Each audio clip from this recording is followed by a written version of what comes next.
एक बार एक जहाज के इंजन ने काम करना बंद कर दिया और वहां के लोग उसे ठीक भी नहीं कर पा रहे थे और इसीलिए एक 40 वर्षीय एक्सपीरियंस्ड इंजीनियर को वहां पे बुलाया गया। उस इंजीनियर ने जहाज के इंजन को बड़े ध्यान से देखा और फिर उसके बाद अपने बैग से एक हथौड़ा निकाला और फिर इंजन के एक स्पेसिफिक जगह पर हथौड़े को मारा तो इंजन चालू हो गया। 3 दिन बाद ही उस इंजीनियर ने जहाज के मालिक को लगभग $10,000 का एक बिल भेजा। जहाज का मालिक $10,000 के बिल को देख के हैरान रह गया। उसने कहा कि तुमने किया ही क्या है, हथौड़ा ही तो मारा है, इसके लिए $10,000 का बिल। तो फिर उस आदमी ने जो जवाब दिया वो आप लोगों को सुनना चाहिए। उसने कहा कि हथौड़ा मारने के तो मैं सिर्फ $2 ही चार्ज कर रहा हूं, लेकिन हथौड़ा कहां मारना है इसके लिए $9,998 और ऐड किए हैं। गाइस, आप याद रखिए कि बिल एक्चुअली काम से ज्यादा बंदे की एक्सपीरियंस का होता है।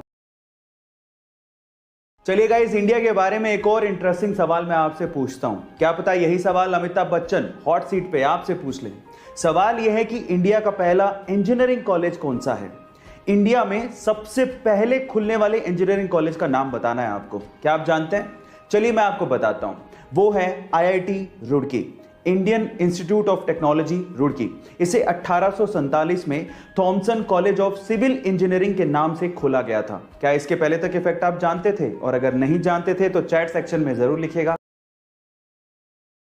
चलिए गाइस, एक फनी वाकया सुनाता हूं। यह बात है सन 2008 की, जब नॉर्थ अमेरिका में एक बंदा प्राइवेट बैंक को लूटने के लिए बैंक में घुसता है। जैसे वो बैंक में गया और जैसे तैसे करके उसने लॉकर खोला तो लॉकर में पैसे ही नहीं थे। तो वो बंदा नाराज हो गया और नाराज होने के बाद उसने बैंक के मैनेजर पर केस कर दिया, ये कहते हुए कि जब वो बैंक में लूटने के लिए गया तो बैंक में पैसे ही नहीं थे और इसमें बैंक की गलती है और उसे बैंक से मुआवजा चाहिए। गाइस, क्या कॉन्फिडेंस लेवल पाया है।